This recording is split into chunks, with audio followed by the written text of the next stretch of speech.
The following episode is an analysis on a fan-made work of passion. It may contain topics and scenes of PSI users saying corny lines that may not be suitable for some audiences. Viewer discretion is advised. Wait, I never say corny lines. Who wrote this?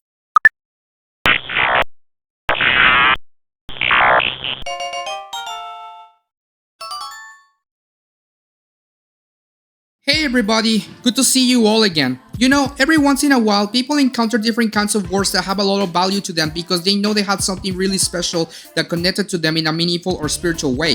Whether it's a game, a movie, a book, or even a YouTube video you want to get that far, they can have something really special to them depending on what they're looking for. Either they want to be entertained, they want to be inspired, find new ways of humor, or maybe something even deeper. There are countless many reasons to look out and support many works, including of course video game franchises. And one of the motives that I want to talk about is regarding the inspiration of the desire of creating something that comes forth from your love of a specific series. By that I mean the creation of fanworks. Now I don't want to go deep into the topic of fanfiction because if you look deep into it, you might get stuck on a very truly horrifying rabbit hole because let's be honest, unfortunately there's a lot of people that create fanfiction and fanservice that derive from the delusion of their own distorted desires, and that's as far as I will go without getting this video too uncomfortable. But thankfully, when you look at the right direction of the street, there are many capable and great people that create fanworks because they love the source material they get inspired from and want to deliver something new or personal that they want to share with the world. They want to create a novel of a personal story, their own comic or manga, create a fan game, create fan signs. Those are the types of fanworks that I can truly respect because they're taking their effort to create something new based on their beloved source material and give out something new that came from their heart. You know what this needs? More blood. But one thing's for sure, not all of them can be for anyone. A lot of fanworks are created to a more personal degree that can dive into topics or developments that sometimes don't fit with other people's taste, which is why it's really difficult to recommend any fanwork to anybody unless you're a fan of a specific series, you like a specific medium, and especially if you're open-minded about other people's creative visions outside of the ones in charge of the original source material, which obviously it's really tricky when people naturally are tunneled. But personally, I believe that there can be fanworks that can have a lot of meaning to people that can be contrasted well with the original source material, and not just because there are some good fan games out there. There are people that truly want to share their own vision of the world and their own storytelling through the use of a source material that they care about and that can be respected well for general audiences if given the chance. Which is why in this video, I want to showcase an example by recommending a specific fan work. A little currently running YouTube series that I truly believe it has potential and has a lot of meaning on its developments, and most importantly because I'm amazed by the amount of quality in terms of its story, characters, structure, and care that the team behind it puts so much love and passion to make it a reality and share to the world their unique vision. A little fan work called Pokemon Mystery Dungeon, Arceus' Wish.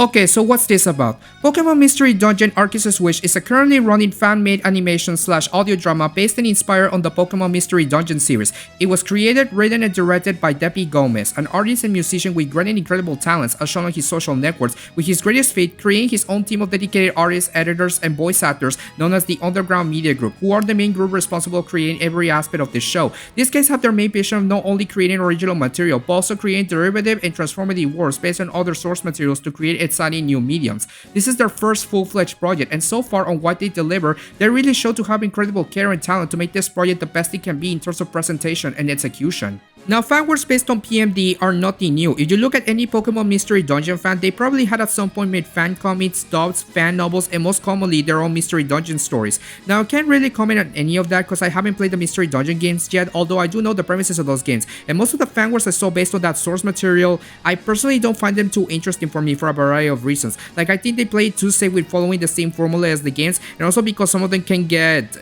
unnecessarily gory and edgy. So why? Why is this one the one that caught my attention? Why do I find it so special?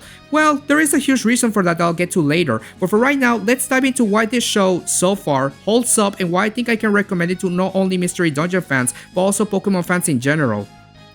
And don't worry, I'll talk about Kirby in a future video, just let me have this one.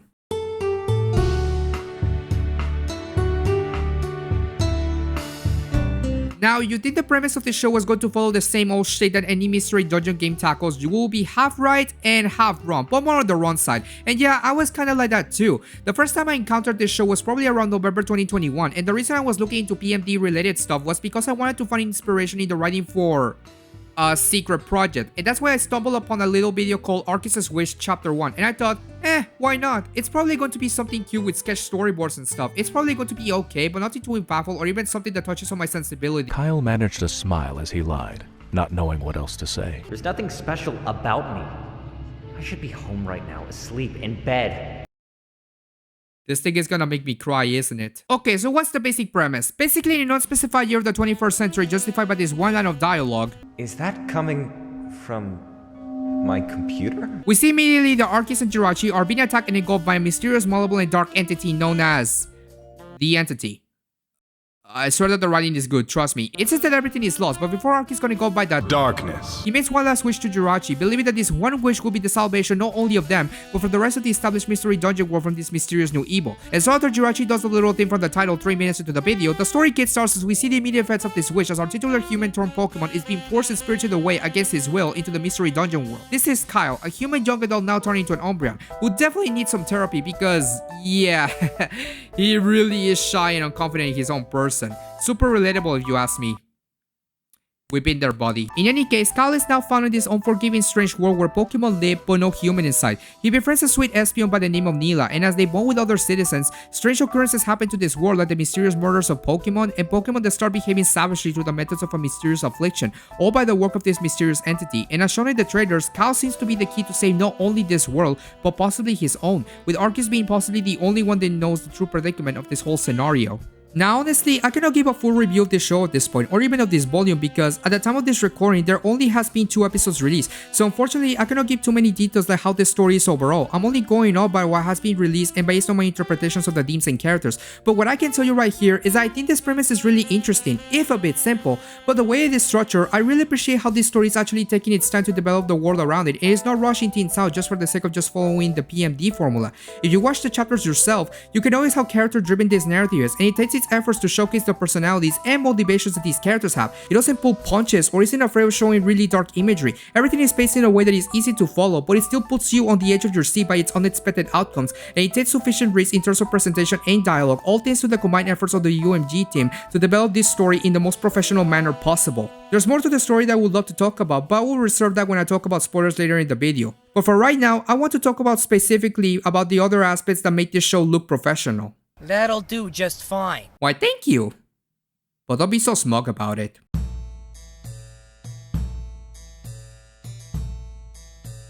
Now, if you somehow didn't notice, the footage that I've been showing on this video, those aren't still images that I capture myself. That's how the show is. It's a semi-animated audio drama, meaning that even though there are really good animated portions all thanks to its amazing art staff, most of the time you will see still drawn images and character portraits, but also some really well done editing effects to make sure that the narrative is told in a dynamic way. But can I just for a minute mention how this show is so incredibly beautiful? The art style is incredibly well done, and the color palette and gradients are something well fitting for the source material that is based on. Even the very dark and ominous moments of this series have this distinct aesthetic that is also incredible to look at, and in those action scenes, they have well done shots and angles and moving a well balanced pacing that doesn't feel too slow, and it helps the audience follow the story, also thanks to the well mannered speed and speech of the narrator and the dialogues given by each of the characters. It's impressive for a fan-made audio drama to have a great team of artists and editors to fully immerse the audience with all the art assets and effects that are well placed and directed into each segment of the episode. Also, Gracie, I don't know who your dentist is, but those are some really clean fans you have. I really like them. But what makes this experience more immersive and helps the professional look of this series is the talent that went through the voice acting. I'm not exaggerating, the voice acting in Arceus' Wish is absolutely marvelous and coherent. The Underground Media Group made a fantastic job recruiting and casting amazing voice actors that not only are fitting for the characters they're playing, but they really went all out with their emotional input, as well as made sure that their voices became more natural to the characters and makes them feel like actual living beings with real motivations and personalities. When they discuss or talk to each other, you can feel the tremendous chemistry that paces well with the scenario, all thanks to the great effort Gomes put into the subtle writing, structure, and voice direction. Voice actors like Alec Young and Hetty Betzor, who both portray Kyle and Nila respectively, do an amazing job of fitting their voice and their manner of speech for every scene they're given and have full confidence in feeling like they are their characters. You know, they stand on 2 legs, have 2 arms, usually no pointy ears or long noses or sharp teeth or... I'm sorry, but even in my travels, I don't think I've ever heard of a Pokemon called human. But we're not So clearly, wherever we are, humans don't seem to exist at all. And some of the actors chosen really go far out in not only giving their really unique voices for their respective characters, but also being involved in other specifics of the show, which is why, for example, I want to specifically mention both Brandon Beister and Benicia, the voices of Torque the War Turtle and Alita the Bailiff respectively. For example, Beister for his performance as Torque decided to go with a more New York accent, and I really love this improv creative decision because I believe it helps for the purposes of giving a lot of personality and nuance to its more charismatic and headstrong personality when interacting with other characters. I mean, come on. Murder? We haven't had to deal with that in years. What do you mean, mud? It was this huge bloody purple thing and now it's gone. What? Yes, sir. I expect some Pontia buns to be left for me as well. I'm not sure you should keep eating those, Torque. Next up we have Benicia, the voice of Alita the Bailiff. I have to say, she probably gets out my favorite voice performance in the entire show so far, as it's all around fantastic. Her soothing voice and acting skills show a high profile of calmness and expressionism, as well as elegance to fit with the more sweet nature of the Bailiff character. And all the time she says emotive notions or screams, you can really feel the emotion and impact she's putting on her performance, to the point that I felt really bad when the character was in any proximate danger. Seth, take it seriously. It's our job as rescue team officers, you know. Chief, we have an emergency at the plaza. What happened? The murder victim, he just stood up. What? What are you saying? Of course we can help him. We have to. And I gotta say, I also really love her sarcastic remarks and points in this story so far. Well, you should apply to join their team then. You had the chance last summer, Seth. And the reason I also wanted to mention both these actors is that they also performed together the ending vocal song Homesick for the credits. It's absolutely a beautiful and endearing song that you should definitely hear when you watch the show yourself. And that's really incredible because despite these people fulfilling their specific roles, they have the opportunity to help out in different aspects of the show, whether it is voice performance, art, and marketing. You can really feel the passion and support they have for each other as a team to create this project filled with love and effort. The other actors have also done a fantastic job as well. Garrett Lewis as Oliver gives out a very endearing quirky performance, Kristen Keys as Fiona gives a fiery headstrong personality to her character, Sean MD gives a calm and mysterious tone to his voice fitting for his performance as Glacy, and last but not least, Garrett Horn, who voices both Josh and best boy Seth. With Garrett, I'm incredibly impressed by his vocal range. Either he goes from a more wimpy and temper tantrum attitude like Josh. It's only because she only ever comes here because of my brother Dewey. He evolved a little while ago and now she won't leave him alone. To the more rage and lunatic attitude of Seth, but still giving out a sense of justice and care for others. Haha! Not as tough as you look, huh? Also, come on, he gives out the most iconic line in the entire show so far. Just listen to this. I bet you right now, I know Night Slash. We both know I know Night Slash. Now obviously these are not all the characters. If you watch the Volume 1 trailer, there are more characters with different and unique characteristics to be expected to appear for the show. But considering how really well done the actors mentioned gave their performances, I have huge trust and hope that the next performances become something incredibly special, and makes me hope that more people appreciate the hard effort that they're putting on to make Arceus' Wish the most special it can be. And of course, how can I continue talking about huge effort before mentioning the music? And guess what? Of course the music is incredible! Holy shit! It was all composed by Deppy Gomes himself, including Homesick, and this is possibly his biggest talent I have seen from him. The quality and structure of his music is on par or perhaps even better than most music you expect from many places like video games or movies. In fact, I think his music has become something memorable on par with the music of Mystery Dungeon. It's that good. 90% of the music I've been playing on this video is from Arceus' Wish, and it's something that has become something so bopping and memorable that I love to keep hearing it all the time, alongside my favorite video game soundtracks. It's masterful and atmospheric. Gomes, you should really be proud of your work here, buddy. If you have the chance, you should definitely listen to the OST on the UMG channel if you have the chance. Now next up, I want to mention about my own perspectives of the story so far and characters' fates, but that means going into spoiler territory, so if you haven't watched this show, get the frick out of here, or skip to this time frame if you prefer that. Okay, spoilers in 3, 2, 1, pancakes.